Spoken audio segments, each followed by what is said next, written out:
Our passage today, which is Ezra chapter 1, is a story about homecomings.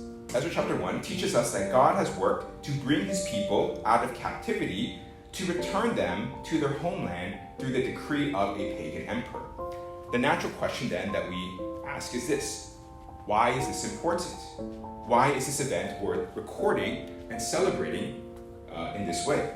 People of Israel realizing again the importance of who they are, where their home is, what their identity is, and that most importantly, they need to cling to God. They need to obey him. They need to turn back to him.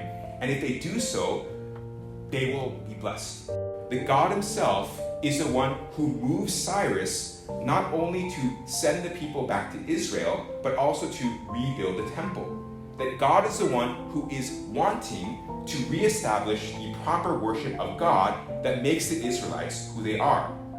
So this is all great, but what does it mean now for us? What does it mean for us today? Sometimes we think it's about what we do, all the things I have to do. I have to read my Bible, I have to go to church, I have to pray, but the pressure doesn't rest on us to know and to worship God, to seek him.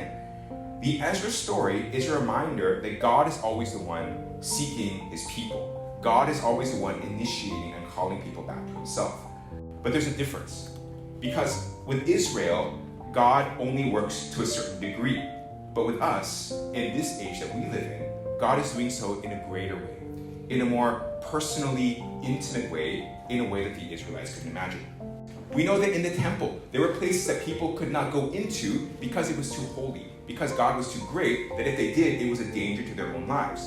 But Jesus shows us that this is not the case in his fullness. Jesus gives us the fuller and better version of the temple, and he gives us the fuller and better version of home that we're longing for. There are so many people in this world struggling to find meaning and purpose, trying to discover who they are, where they belong, to find a real home, to find real community, right? But for me as well, on top of this, I've lived now in 5 different countries as an adult. I've lived, of course, in America, China, England, Germany, and now here in Singapore. Maybe some of you guys have lived in many countries. Maybe you've lived in more countries than I have. But here's the thing. The more you live in different places, the more you change and adjust to where you live in, the more complicated the idea of home becomes.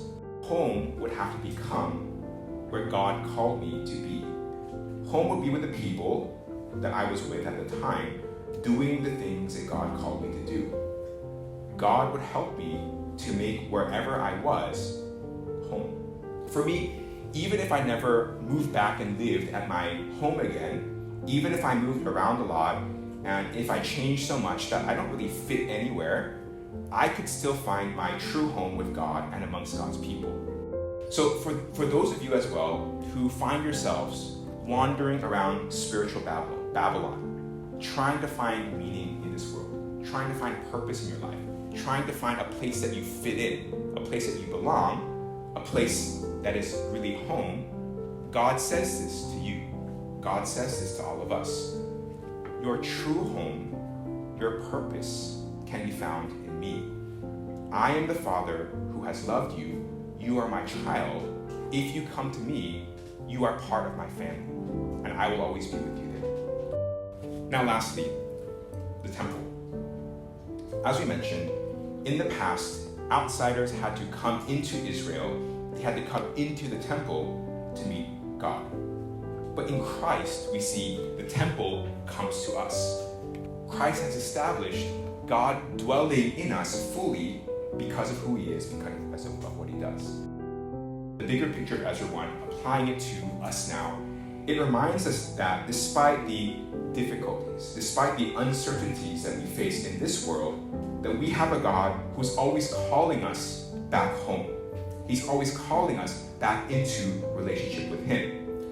No matter how far we run, no matter how lost we might feel, no matter how difficult it is for us to find belonging and purpose and meaning in this life, God is always there beckoning us home. He's always the one initiating us to do so, right? And in Christ, he opens up his arms in the fullest and most beautiful, right, and most personally intimate way and says, I will make home for you. I will be home for you. I will dwell with you and amongst you if you come to me. if you believe in me.